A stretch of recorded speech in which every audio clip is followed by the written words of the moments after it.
Buenas noches, nos encontramos hoy con el doctorante Uri Márquez Mendoza y finalizaremos la segunda parte del libro La Invención de América de Don Edmundo O'Gorman. Muchas gracias, estimado Uri, pues escuchamos tu exposición. Sí, muchas gracias. Bueno, esta es la segunda parte del video en torno a el libro La Invención de América de Edmund O'Gorman. En esta sesión vamos a abordar las últimas tres partes que constituyen la Invención de América. En realidad, la última parte es una serie bibliográfica. Realmente el contenido se centra en la tercera y cuarta parte.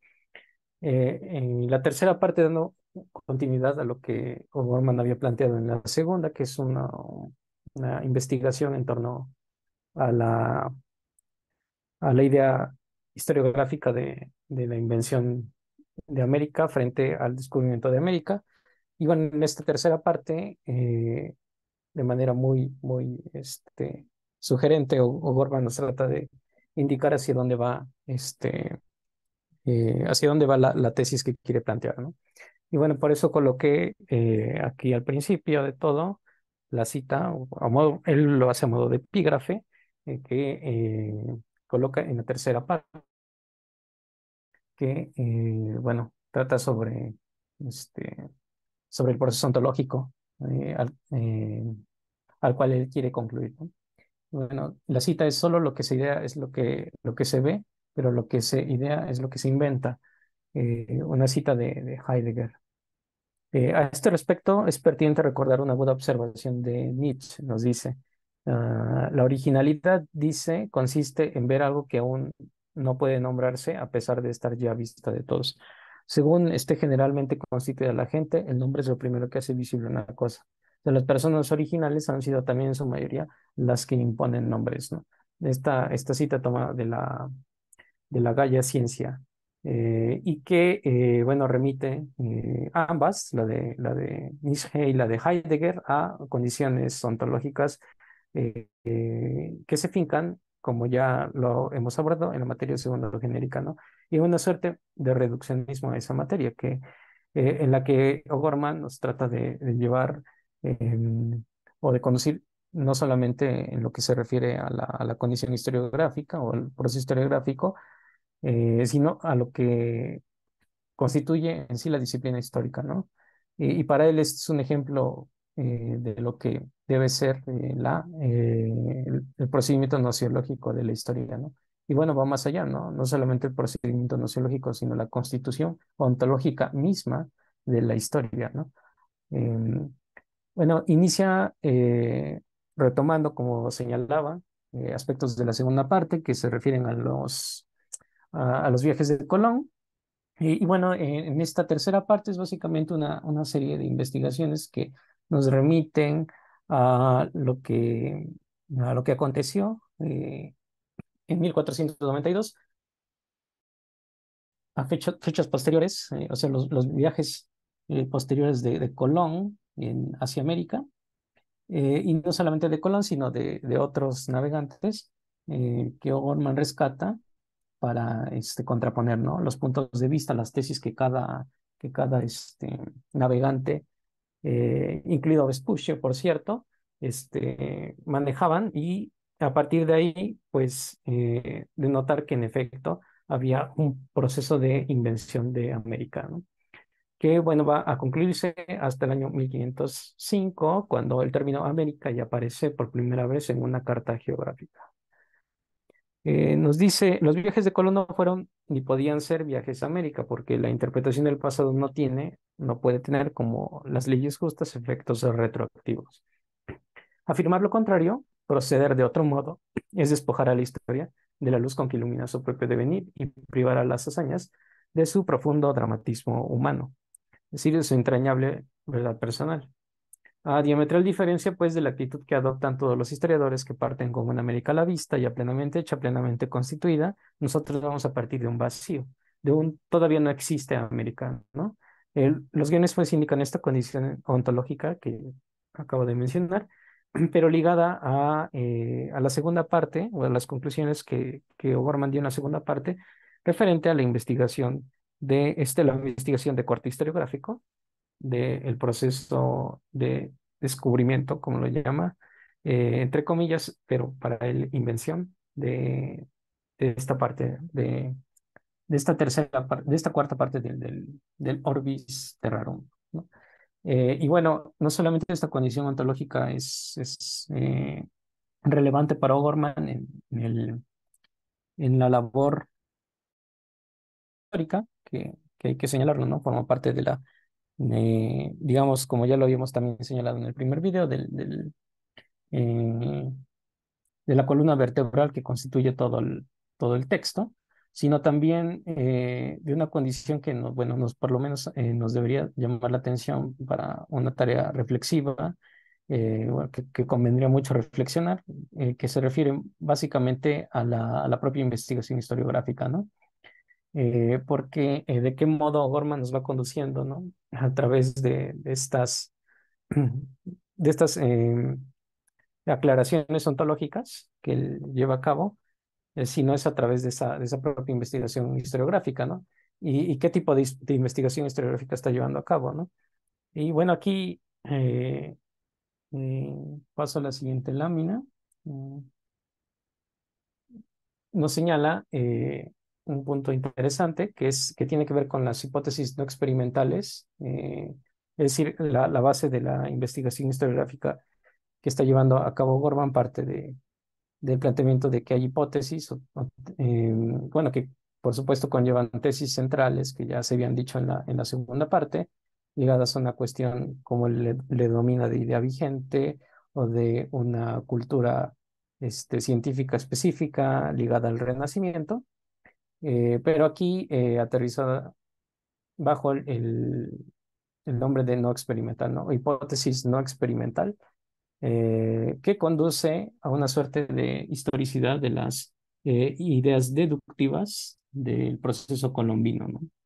Eh, y bueno, nos dice la suposición del almirante, pues no solo fue una hipótesis, no solo una hipótesis a priori, sino una hipótesis incondicional o necesaria. Una opinión, pues, que es un centro que de toda duda proveniente de la experiencia, y hemos de concluir por consiguiente que Colón postuló su hipótesis no ya como una idea, sino como una creencia. Y en ello consiste lo verdaderamente decisivo de esta actitud. Esto es importante porque aquí O'Gorman va a jugar con otros términos por cierto, en otros videos ya hemos señalado al respecto la ambigüedad con la que denota eh, estos sintagmas como, tales como creencia, hipótesis o idea, ¿no? Y bueno, aquí los criterios para la investigación historiográfica, por eso decía que es importante reflexionarlo porque O'Gorman no los aclara del todo, ¿no?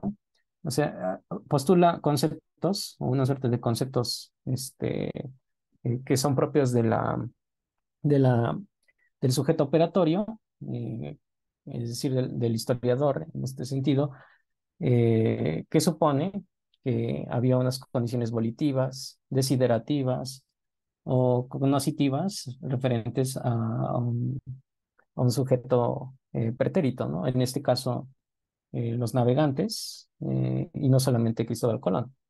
Y a cada uno le asigna una distinta, ¿no? Y los criterios para asignarle, por lo que em, o por lo que se atiende en la lectura, no son del todo claros, sino que parten nada más de la exposición de las fuentes que nos brindan, ¿no? La, la documentación vigente, ¿no? Y me parece que ahí es donde debería haber criterios, digamos, criterios lógicos, y por supuesto basados en metodologías racionales, que nos indiquen, en efecto, qué concepto de esto, es decir, ya sea volitivo, desiderativo o cognoscitivo, eh, está fuertemente ligado a una suerte de hipótesis que en efecto pues tiene este, su condición histórica en siglos que pues ya han pasado bastante. Eh, bueno, pasado bastante me refiero a que ya no tienen un referente en el estadio económico actual y que por tanto pues este, no pueden ser equiparables a los que manejamos actualmente, ¿no? Es decir, creencia, idea, hipótesis no pueden ser equivalentes a creencia, idea, hipótesis que manejamos actualmente, ¿no? O por lo menos los que heredamos del siglo XIX o XX, ¿no? Que es el estadio económico en el que nos ubicamos. Y bueno, en efecto, Gorman parte de esa suposición al asignarle a Colón que la hipótesis de la cual parte es de un carácter no experimental, deductivo, y que se basa solamente en una mera creencia, ¿no? Y a partir de ahí, pues el segundo, tercero y cuarto viajes que dispondrá el Colón partirán como una afirmación de esta hipótesis a priori, que es para Gorman en efecto, se trata de una mera creencia, ¿no? Y bueno, y cuando menciono que no hay una creencia, es porque O'Gorman, bueno, un criterio para asignarle a creencia o un valor racional y lógico con respecto a la documentación histórica de la cual dispone. Y me refiero a que no la hay porque la única comparación que hace es la de un sujeto enamorado, ¿no? Con el riesgo que ello conlleva, ¿no? Para él la creencia es básicamente un enamoramiento, ¿no?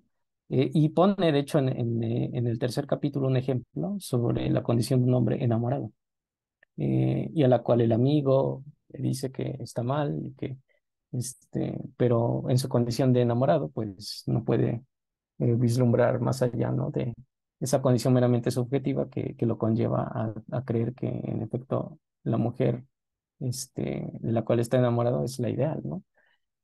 Para Gorman ese es el criterio, ¿no? Por eso decía que no hay un criterio lógico que nos permita, en efecto, adscribir estos términos desiderativos a la documentación que le está empleando, ¿no? Porque no hace uso de alguno, ¿no? Ni tampoco hace uso de una metodología racional que ligue tal cuestión, ¿no? Sin embargo, parte de ello iba colocando a cada navegante digamos, en una suerte de conceptualización de este tipo, ¿no? Para Colón sería netamente la creencia, ¿no? Bueno, sigamos. Dice, si recordamos lo que tantas veces hemos expuesto anteriormente, o sea que las cosas no son nada en sí mismas, sino que su ser, o sea, su no existencia depende del sentido que les concedamos. ¿Recuerdas el ejemplo del Sol y la Luna en los casos de los sistemas geocéntrico y heliocéntrico respectivamente? Es claro que la actitud de Colón significa haber dotado de un ser a las regiones que halló. El ser, en efecto, que les comunica la creencia, es decir, el de ser una parte de la isla de la Tierra. Pero si esto es así, se puede concluir que el significado histórico y ontológico del viaje de 1492 consiste en que se atribuyó a las tierras que encontró Colón el sentido de pertenecer al orbis terrarum, dotándolas así con ese ser mediante una hipótesis a priori incondicional, ¿no? Eh, y bueno, esta postura de la creencia o de la hipótesis a priorística de Colón viene un escepticismo político, ¿no? Parece que O'Gorman nos lleva a una suerte de dicotomía, ¿no? De pensar la historia al sujeto pretérito, sino más preciso al sujeto pretérito, como una suerte de axis contrapuesto, ¿no? Y la historia está tejida así, ¿no? Eh, O'Gorman opone a la figura de Colón o a la hipótesis a priorística de Colón un escepticismo general político, y a ese escepticismo político viene acompañado de otras posturas volitivas o desiderativas que están condicionadas a las figuras de otros navegantes, ¿no? Eh, a- lo cual nos lleva a pensar también el proceso de Américo Vespucio como el resultado de ambas, ¿no? De ambas dicotomías y la solución a ambas. Dice, Colón podía estar equivocado y en tal caso un título legal amparando regiones asiáticas no protegería derechos sobre las tierras efectivamente halladas. Era necesario, pues, arbitrar una fórmula lo suficientemente amplia e indeterminada que incluyera el mayor número de posibilidades. Eso fue lo que se hizo. En efecto, las tierras que había encontrado Colón fueron oficialmente definidas a instancia y sugerencia de la corona, en la anfibológica fórmula empleada en la bula intercaetla del 3 de mayo de 1493. En este documento se les designa vagamente como islas y tierras firmes, ubicadas en las partes occidentales del Mar Océano hacia las Indias. El análisis de las ideas de Pedro Mártir, otra figura del humanismo del siglo XV que O'Gorman identifica este escepticismo político general, nos dice que muestra desde el punto de vista científico la creencia de Colón, o que Colón suscitó respecto a una duda y no un rechazo, y en esto coincide con la reacción política y jurídica de los círculos oficiales. En conclusión, la prueba requerida para salir de la duda consistía en mostrar primero la existencia de una masa considerable de tierra en la vecindad de las regiones halladas en 1492, y segundo, en localizar el paso marítimo que permitiera entrar al Océano Índico, condiciones necesarias para que se cumpliera lo que afirmaba Colón, ¿no? Que había llegado a las Indias, ¿no? Y bueno, Bormann insistirá en que no se cumplen en tanto Colón mantenía esta hipótesis a priorística o creencia, ¿no? Vino una suerte también de generalización ingenua, eh, y bueno, la pregunta es si acaso esas tierras pertenecieran a otra isla o a uno de esos otros orbes de que hablaron los paganos. ¿Qué serán entonces sus pobladores, esos hijos del océano, cuyo origen no puede vincularse al Padre común de los hombres y que en todo caso por su aislamiento han quedado al margen de la redención? Tal es la angustia implicada en la duda que suscitó el hallazgo, pero también la remota promesa de una posible brecha, de una escapatoria de la prisión milenaria. Mas en tal caso sería preciso alterar las nociones recibidas, concebir de otro modo la estructura del universo y la índole de su realidad. Pensar de otro modo en las relaciones con el creador y despertar a la idea de que otro es el lugar del hombre en el cosmos. Otro, el papel que está llamado a desempeñar, más no el de siervo, que un dogma rígido le ha enseñado a aceptar, ¿no? Y con esto pues identifica también, siguen dándole continuidad al capítulo 2 la condición cultural, que también habría que reflexionar, que O'Gorman postula ligada a los procesos humanísticos y del Renacimiento, ¿no? Propios ya del siglo XVI. No casualmente advino América al escenario como el país de la libertad y del futuro, y el hombre americano como el nuevo Adán de la cultura occidental. Dice, el pensamiento de Vespuccio es bien claro si lo referimos al horizonte cultural que le presta su. En efecto, para él, como para cualquier contemporáneo suyo, la palabra mundo aludía, según ya sabemos, al orbe terráqueo, es decir, solo a la isla de la Tierra.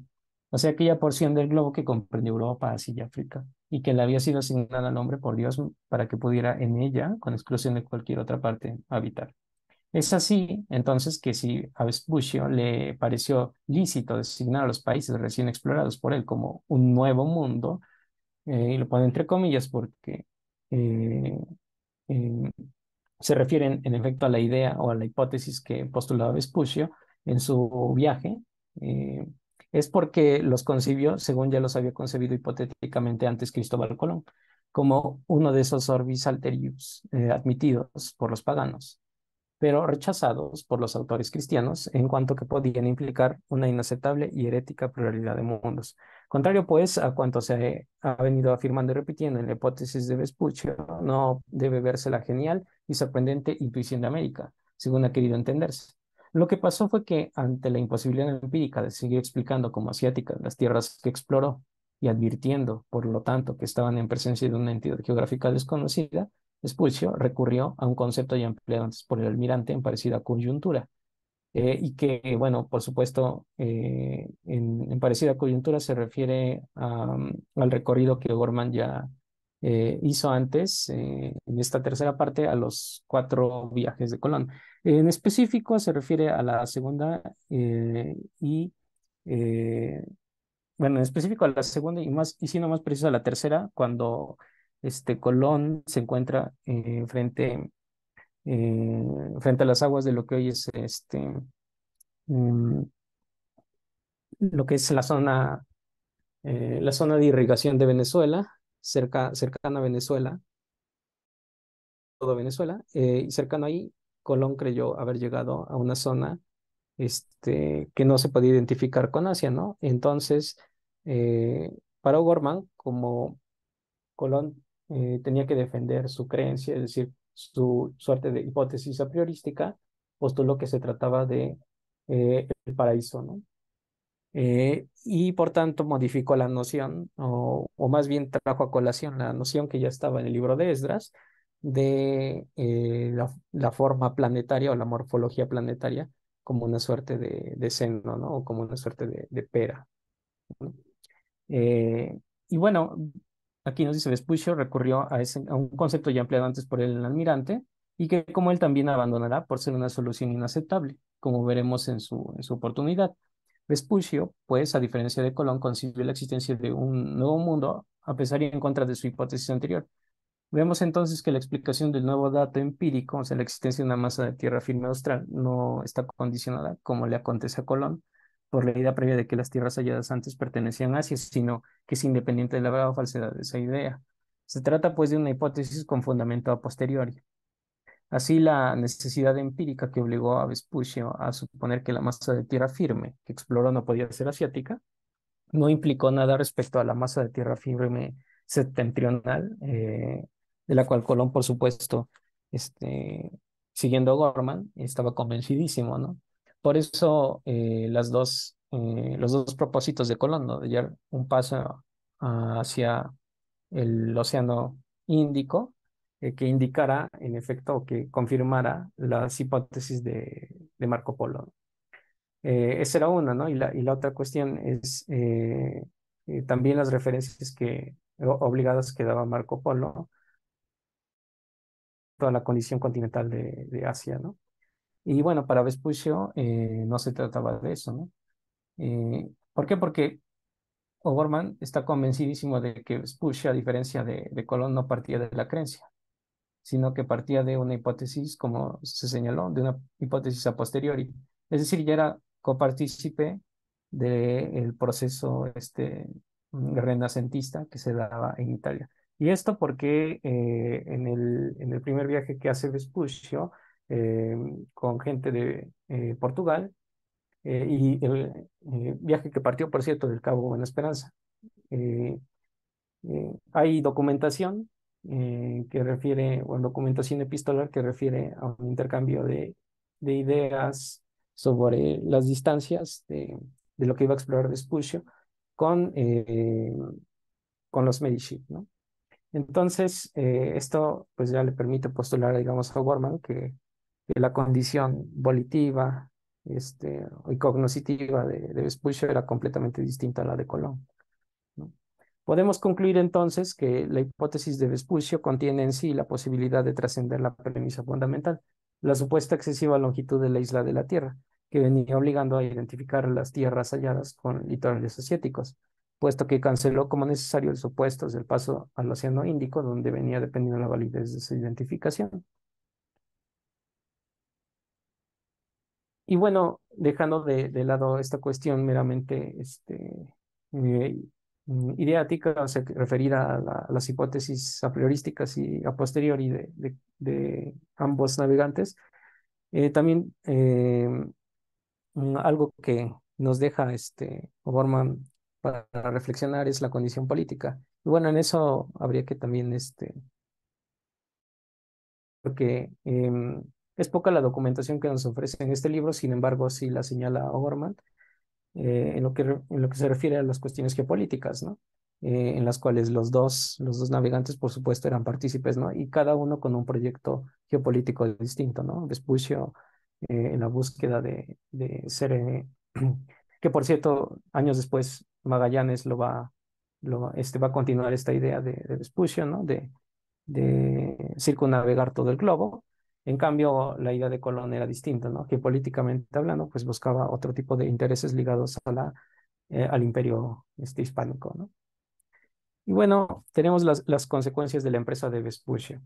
Pero ahora la vieja imagen medieval ha tenido que ceder, es decir, identificada todavía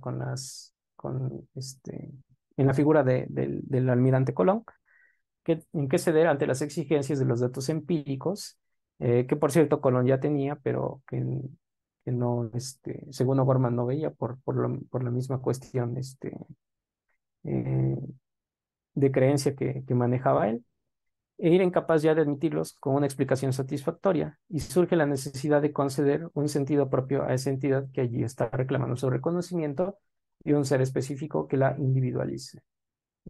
Bueno, aquí ya no podemos ver las trazas de lo que En el cuarto capítulo va a abordar O'Gorman, que se refiere propiamente a al proceso ontológico. ¿Por qué? Porque pues la entidad no está reclamando un reconocimiento, ¿no? Ni un ser específico que lo individualice, ¿no? Digamos que lo que criticó O'Gorman en la primera parte, que es básicamente una crítica grosera del, de la postura materialista, una caricatura del materialismo, la figura de alguien que no lo es, como es, por ejemplo, el historiador Morrison, dando a entender que, por supuesto, se descubrió el continente, y esa es la idea vigente que O'Gorman sostiene, está en la comunidad historiográfica, de que se descubrió el continente americano por casualidad. Bueno, frente a esa crítica acerba que da O'Gorman, pues parece que no se desliga de todo el mismo, ¿no? O sea, su pensamiento. Eh, y bueno, dice Vespucio, no infirió esta necesaria implicación ni intentó hacer frente a aquella necesidad. Cuando esto acontezca, América habrá sido inventada. Y bueno, concluye finalmente con este documento, que es quizá el primer documento, como señalaba en 1502, donde aparece el término. En la cosmografía introductivo. Se dice A, que tradicionalmente el orbe, es decir, la isla de la Tierra en que se alojaba el mundo, se ha venido dividiendo en tres partes: Europa, Asia y África. B, que en vista de recientes exploraciones ha aparecido una cuarta parte. C, que como fue concebida por Vespucio, no parece que exista ningún motivo justo que impida que se la denomine Tierra de América, o mejor aún, América, puesto que Europa y Asia tienen nombres femeninos. Y se aclara que esa cuarta parte es una isla, a diferencia de las otras tres partes que son continentes, es decir, tierras no separadas por el mar, sino vecinas y continuas. Eh, Aquí podemos ver el mapa de Waldseemüller, que ilustra gráficamente los anteriores conceptos, pero su verdadera importancia para nosotros no es tanto que sea el primer documento cartográfico que ostenta el nombre de América y que prueba que las nuevas tierras se conciben como una sola entidad geográfica, con independencia de que exista o no un estrecho de mar entre las masas septentrional y meridional de la gigantesca isla. Con esto aterrizamos a la cuarta parte, que abandona básicamente de los viajes de Colón y las exploraciones que hicieron posteriormente otros navegantes hasta Vespucio. Y bueno, la nomenclatura que se le va a asignar, ¿no? Ya para Bormann se trataría de una nomenclatura renacentista moderna ligada a este mapa, ¿no? Al mapa de Waldseemüller. Y bueno, ya aterrizados en la cuarta parte, pues es propiamente lo que venía anunciando, ¿no? La cuestión ontológica. Se titula La estructuración del ser de América y el sentido de la historia americana. Y se puede decirse entonces que cuando se admitió en la cosmografía introductio que las nuevas tierras, pese a su aislamiento por el océano, constituían una de las partes integrantes del mundo, se reclamó por vez primera la soberanía del hombre sobre la realidad universal. Y así por eso, cuando más tarde aparecieron nuevas masas de tierra incógnita, automáticamente quedaron incluidas en el mundo, sin necesidad de repetir el complicado y penoso proceso que fue menester en el caso de América, y sin que a nadie se le hubiera ocurrido hablar de nuevos y desconcertantes descubrimientos como el que se supone realizó Colón. El hombre dejó de concebirse a sí mismo como un siervo prisionero para transfigurarse en dueño y señor de su destino. En vez de vivirse como un ente predeterminado en un mundo inalterable, empezó a concebirse como como un ser dotado, ¿no? Un ser abierto, el habitante de un mundo hecho por él a su semejanza y a su medida. Tal, ya se habrá advertido, fue la gran mudanza que caracteriza esa época que llamamos el Renacimiento. Pero tal también el sentido trascendental del proceso que hemos llamado de la invención de América. Si tenemos presente que el océano, según ya explicamos, quedó incluido en el Orbis Terrarum, la respuesta es obvia. En efecto, puesto que por ese motivo el océano se hizo automáticamente delimitar al mundo, la separación que sus aguas imponen a las porciones de agua no sumergida ya no implica una discontinuidad propiamente dicha. No era la frontera del universo conocido, ¿no? Sino parte de ese universo. Y sino un mero accidente geográfico que, como en el caso de un río o de una cordillera, demarca provincias o porciones distintas de una extensión de tierra que no por eso deja de ser continua, lo cual nos lleva a un debate también interesante ya en torno a lo que es el concepto de océano. Y bueno, que lo sugiere Gorman, y eso es un punto interesante porque nos echa una investigación al respecto sobre la idea historiográfica del océano, y las implicaciones también geopolíticas que acarrea, ¿no? Ya sea en su condición jurídica, ¿no? O en su condición filosófica, porque para Overman es importantísimo hacer esta distinción entre la idea de un océano que se tenía antes del siglo XV, es decir, una frontera del universo conocido, y un océano que ya es parte de ese universo, ¿no? Siendo que separa o delimita accidentes geográficos, es decir, islas completas o continentes, y por lo tanto conlleva una cuestión sugerente, que es la de ver al océano como una propiedad, ¿no? Es decir, entran las cuestiones de disputa en torno a eh, de quién es el mar, ¿no? O sea, este, de qué potencia económica puede explotar los recursos de determinados trozos de mar, ¿no? O extensiones enormes y hacerse de la propiedad de ellas. Y no solamente de las cuestiones de tierra firme. Y así, en lugar de solo aludir a unas porciones determinadas de la superficie terrestres, consideradas como contiguas, aluda a esas mismas porciones, pero consideradas ahora como unos entes y la misma esencia o estructura. La estructura o esencia de las cosas físicas o naturales, según se la concebía en aquella época, puesto que la Tierra, de que son partes, y lo ponen entre comillas, no es sino una de esas cosas, ¿no? Lo que también se modifica es la noción de partes y todo, ¿no? Que tampoco se ha discutido mucho y que, bueno, ese es un mérito de Gorman, el señalar que hay una modificación de la idea en términos historiográficos de parte y todo referidas a los continentes, bueno, en este caso al Orbe Terrarum, a las islas y también al océano, ¿no? Eh, Y en lo que se refiere a la vieja división herodotiana, que es la tripartita del orbe, nos dice que se modificó la concepción metageográfica de San Agustín. Y ahora bien, si Europa ya ocupaba en la cultura clásica la más alta categoría entre las otras dos partes del orbe, con mucho mayor motivo conservó ese privilegio en el pensamiento cristiano. En efecto, no solo se aceptó que encarnaba la civilización más perfecta desde el punto de vista del hombre natural, sino que era el asiento de la única verdadera civilización, la fundada en la fe cristiana, y principalmente en el sentido histórico trascendental del misterio de la redención. Europa, pues sede de la cultura y asiento de la cristiandad, asumía la representación del destino inmanente y trascendente de la humanidad, y la historia europea era el único devenir humano preñado de auténtica significación. En suma, Europa asume la historia universal y los valores y las creencias de la civilización europea. Se ofrece como paradigma histórico y norma suprema para enjuiciar y valorar las demás civilizaciones, tal el sentido moral y cultural de la estructura jerárquica de la división tripartita del mundo, con lo cual ya entramos propiamente en la condición, y ya ni siquiera meramente cultural, sino ontológica, ¿no?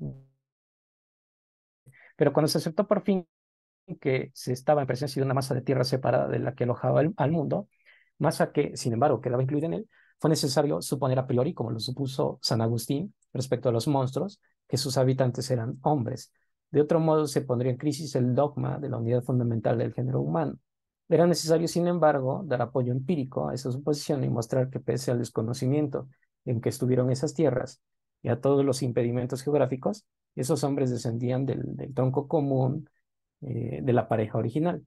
Esta exigencia suscitó el famoso problema del origen del indio americano, que tanto preocupó a los cronistas de Indias y cuya solución condujo a algunos a postular hipotéticamente la existencia de un estrecho de mar como el que hoy conocemos con el nombre de Bering, ¿no? Aún en la tesis más favorable a los indios, no se pudo conceder más sentido positivo a sus civilizaciones que el de estimarlas como formas de vida humana de alto rango, pero que en definitiva no trascendían la esfera de las posibilidades del hombre en cuanto ente de la naturaleza, al haber permanecido al margen de la enseñanza del Evangelio. Los indios no habían podido realizar la verdadera, y se lo pone entre comillas, la verdadera humanidad, tal en esencia la tesis de la apologética historia del padre de las casas, de la cual, por cierto, Gorman es un fiel seguidor. porque dice, esa es un formidable alegato en favor de las culturas americanas, ¿no? Lo que nos permite, pues, ver que hay una cierta afinidad, ¿no?, entre el pensamiento de Borman y los postulados de la apologética, ¿no? La consecuencia de la reducción de esas culturas a solo la esfera propia de la sociedad natural fue que el ser sui generis, que hoy se les aprecia, quedó cancelado como carente de significación histórica verdadera, reducido a la nula posibilidad de recibir los valores de la cultura europea. Sí, es decir, a la posibilidad, en una palabra, de realizar en América otra Europa. Y ese fue el ser, por consiguiente, con el que en el orden moral fue inventada aquella. El ser concedido a las nuevas tierras, el de la posibilidad de llegar a ser otra Europa, encontró su fórmula adecuada en la designación de Nuevo Mundo, que desde entonces se emplea como sinónimo de América. Pasamos, digamos, del tercer capítulo, que es puramente nominalista, haciendo hincapié en los conceptos, a la condición moral, bueno, que no podría denominarse una suerte de moral, sino ontológica, de O'Gormiana, ¿no? Y aquí está el sello O'Gormiano. En efecto, puesto que el ser moral con que fue inventada América es un ser apalio de otro, en cuanto a posibilidad de realizar la nueva Europa, se sigue que en el fondo la historia de América será el modo en que concretamente se actualizó esa posibilidad. Pero de inmediato se advierte una disyuntiva a ese particular, porque el programa se cumplirá, y esto lo puse en negritas porque es importante, o bien adaptando las nuevas circunstancias a la imagen del modelo, considerado pues arquetipo, o bien adaptando el modelo a las nuevas circunstancias, es decir, aceptándolo como punto de partida de un desarrollo histórico emprendido por cuenta propia. Las vías, pues, de la imitación o de la originalidad. Y vean, aquí está la reducción, eh, ya no de carácter conceptual, sino ontológico, que está llevando a cabo O'Gorman y que, por cierto, es también nematológico de toda la obra, ¿no? ¿Por qué? Porque lo reduce o solamente a una condición imitativa. O sea, la, la historia nos concluye que en efecto hay un proceso imitativo tal que determinadas sociedades se comportan así porque siguen un patrón, ¿no? O son originales por tal. O, hasta ahí no, hasta ahí no se queda la cuestión, ¿no? Sino que Horman va más allá y plantea una relación bastante extravagante entre imitación y originalidad con otro tipo de conceptos. Dice, así damos razón de inmediato del más notable rasgo del acontecer americano, la existencia de otro modo desconcertante de las dos Américas, la latina y la sajona, ¿no? Eh, y digo que son extravagantes porque aquí retoma lo que es el concepto latino y sajón con respecto eh, a los modelos, ¿no?, de imitación y de originalidad que se van a dar, este, pues ya en lo que es todo el siglo XVI, ¿no? 16 y 17. Dice la vía imitativa, eh, que bueno, por ende entiende como inautenticidad o desequilibrio ontológico sin explicar qué es eso, ¿no? Y bueno, encarnada en la figura del criollo. Nos dice, el sentimiento de esa especie de inautenticidad o desequilibrio ontológico, y esto debiera ser motivo ya de discusión en los procesos de investigación histórica, generó en el seno de la sociedad colonial el desasosiego que caracteriza el criollismo. Ese fenómeno social cuyo principal resorte fue el de cobrar conciencia de un ser de alguna manera distinguible del hispánico. Lo que puede considerarse más propio de la modalidad criolla, a saber, dos puntos, el desaforado y genial abuso de ciertas formas hispánicas de la expresión plástica y literaria. No, primero, la entrega sin reservas a la metáfora y a la anfibología en todos los órdenes de la vida. Segunda reducción, ¿no? La delirante exaltación de verdaderas o supuestas excelencias naturales y morales propias, ¿no? Tercera, y el rescate de la historia prehispánica como un devenir que no hacía excepción en el armonioso concierto de la marcha providencial sino sobrenatural. Cuarto, y en fin, el espaldarazo celeste e inmenso consuelo del portento guadalupano fueron otros tantos senderos cinco de afirmación propia, ¿no? Pero por lo mismo, todos estos 5 puntos implican el reconocimiento de una encrucijada ontológica, nos dice O'Gorman, sin salida, en cuya estrechez se participaba y sin embargo con el orgullo de fidelísimos vasallos de su majestad católica. Y bueno, encontramos una suerte de conjunción de términos, ¿no?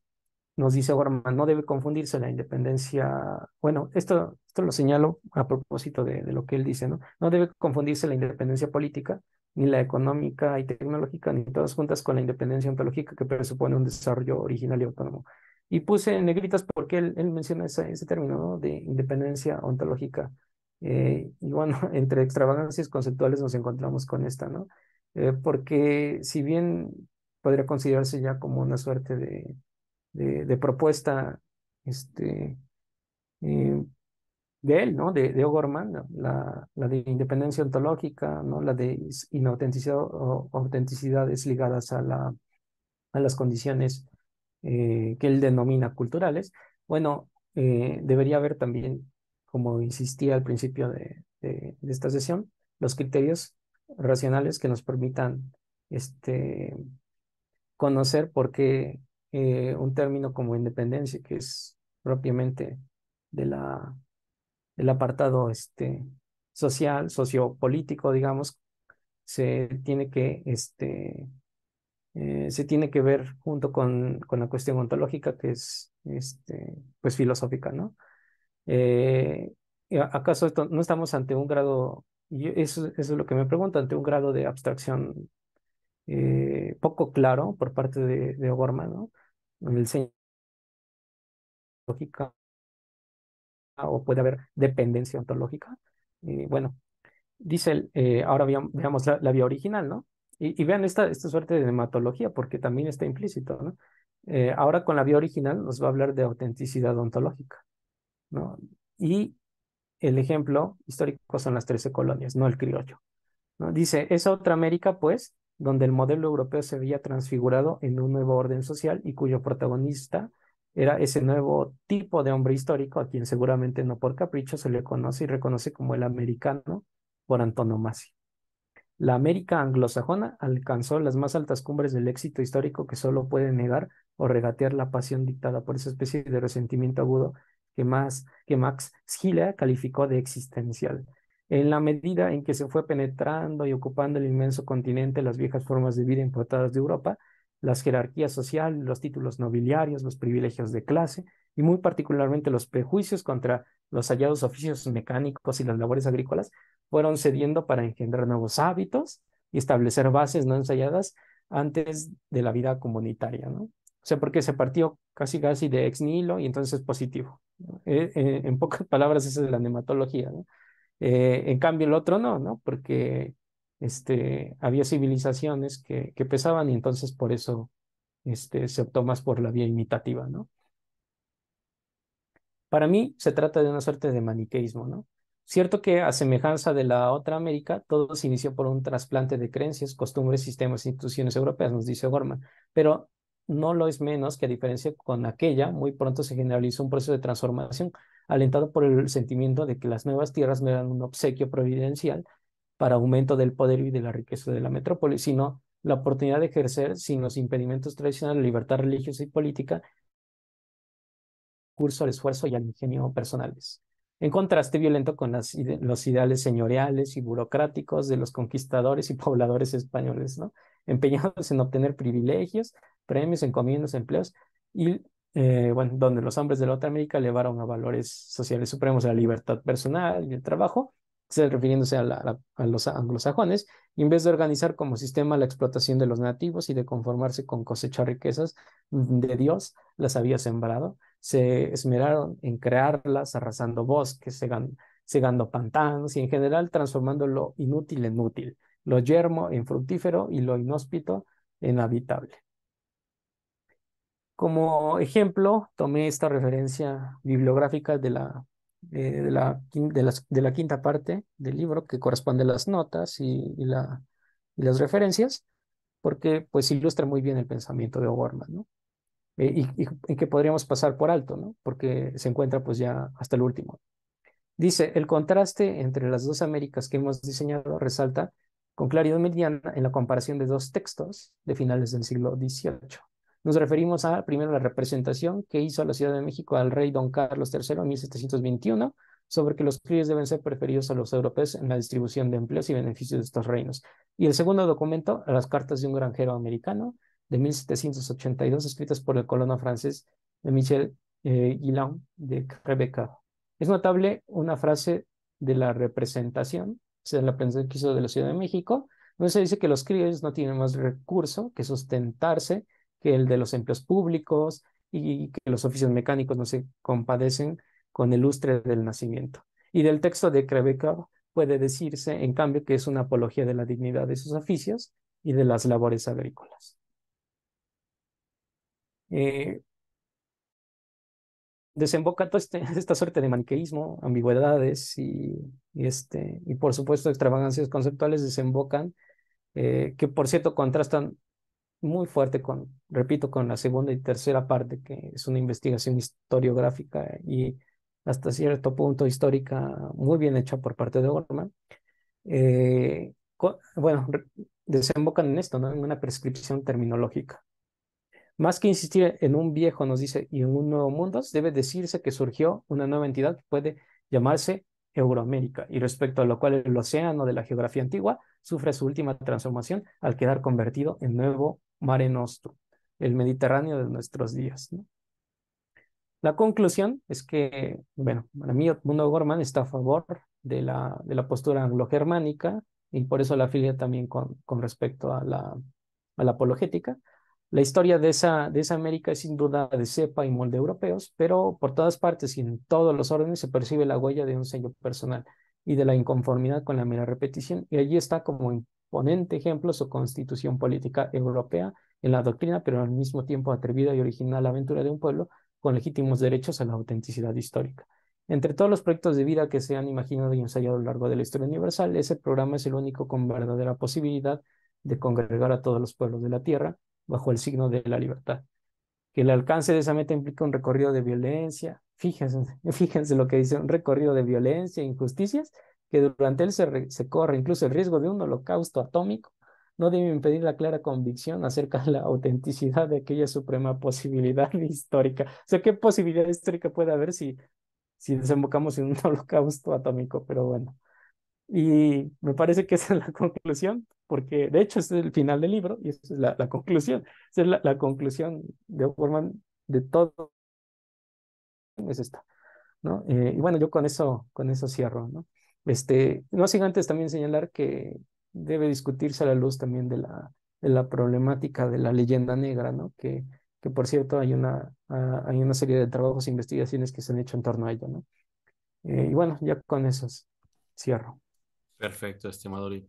Sí, de hecho, yo solamente concluiré con dos apartados. La primera es rescatar el artículo de Gustavo Bueno, la teoría de la esfera y el descubrimiento de América, porque Gustavo Bueno no tiene o sea, no niega la capacidad del mundo Gorman de proponer y reflexionar lo que es la inventio, que es necesaria dentro del descubrimiento, pero la inventio no es la totalidad de los procesos que acaecieron en ese momento. O sea, el descubrimiento subsume la inventio, la articula y también O'Gorman se justifica en proponer invención por descubrimiento porque dice que descubrimiento está negado a comprender pues las atrocidades que podrían haberse cometido, ¿no? Cuando Gustavo Bueno menciona que todo descubrimiento que implica una expansión eutáxica, pues también devela la distancia de otros órdenes sociales, ¿no? O sea, eso implica destrucción, eh, avasallamiento, explotación de recursos, etcétera, etcétera, ¿no? Entonces, no niega eso, ¿no? Pero, y a este punto me parece fundamental, es también negar la complejidad, la riqueza y las posibilidades históricas que devinieron de ese proceso, ¿no? Y a mí Edmundo Gorman me parece que hace una suerte de, eh, ahora sí, de invención, en el sentido ficcional de la palabra, porque retoma a la América anglosajona, pero la América anglosajona del siglo, a pesar de que evoca la del siglo XVIII, más bien él se está refiriendo a la del incipiente siglo XIX y a la potencia que se concreta a mediados del siglo XX. Y, y es por eso que me parece que está jugando sin reconocer aquel imperio del cual la Nueva España formó parte, ¿no? Y que organizó por lo menos una gran parte del Orbis Terrarum, a través de su distensión política, ¿no? Que fue el Imperio Hispano. Entonces, O'Gorman ahí me parece que cuando habla de autenticidad e inautenticidad está pensando solamente como Fukuyama, ¿no? A través de las metodologías, ¿no? La libertad, la democracia, etcétera, etcétera, cuando no están pensando en términos históricos, ¿no? Y bueno, hoy en día, con la multipolaridad geopolítica del mundo, pues Edmundo Gorman eh, no tiene cabida con esa conclusión, ¿no? Claro, Está más que rebasado. Entonces, sí. bueno, no sé si quieras comentar, Ori, al final algo o podemos finalizar aquí esta sesión. Sí, finalizar con, pues sí, con lo mismo, porque considero que las conclusiones de O'Gorman, bueno, aparte de lo que señalaba, ¿no? En este video, en esta sesión, y en el video pasado, es el de la primera y segunda parte, eh, lo que encuentro también en O'Gorman es una fuerte contradicción, porque pues a mí en efecto O'Gorman parece que sí hace un trabajo de investigación historiográfica completo y pertinente, y también en cierta medida investigación histórica, ¿no? Porque hay un uso adecuado de la documentación, ¿no? Que él conoce, por supuesto, ¿no? Y bueno, todo eso contrasta fuertemente con la cuestión hematológica, ¿no? Y una cuestión hematológica fincada en ontologías poco claras, ¿no?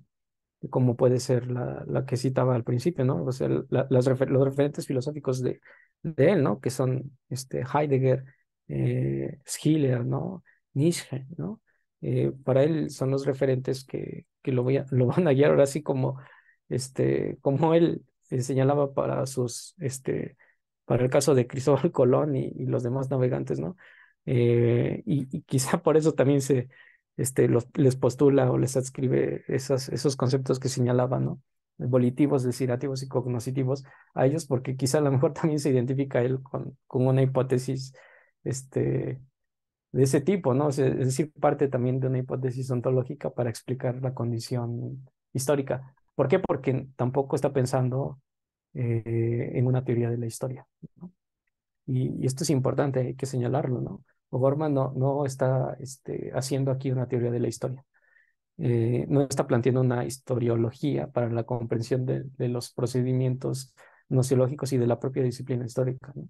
Y por eso parte de esta ontología, pero es más peligroso aún porque no reconoce la existencia de una ontología previa de la que somos parte, ¿no? Es decir, hay una ontología hispánica de cuño materialista, y por otra hay también una metodología racional heredada de los pueblos prehispánicos, ¿no? Específicamente en el mundo mexicano. Y bueno, ambas se conjuntan muy bien en el pensamiento mexicano, ¿no? Que por cierto, a Gorman le toca en esa época, ¿no? El libro es de los años 50, entonces le tocó esa época, ¿no? De reflexionar sobre la condición del mexicano. Entonces, eh, me parece que no todo puede referirse tampoco a él, o sea, estas contradicciones que se encuentran en esta obra, dado que también había una condición intelectual, o sea, unos debates intelectuales limitados frente a lo que pudieran haber explorado, ¿no? Como otro tipo de posibilidades o vías de reflexión, filosóficamente hablando, y que se decantaron más bien por estas formas anglo-germánicas, ¿no? Por eso lo concluí, ¿no? Edmundo Gorman a favor de lo anglo-germánico, ¿no? En todos los sentidos. Y bueno, que por supuesto esto contribuye a engrosar más la leyenda negra, ¿no? Que tiene un papel geopolítico hasta la fecha relevante, ¿no? Para el mundo anglo-germánico frente a la hispanosfera, ¿no? Bueno, yo con eso quisiera concluir, ¿no? Pues muchas gracias, estimado Uri, y pues finalizamos aquí la grabación. Muchas gracias. Sí,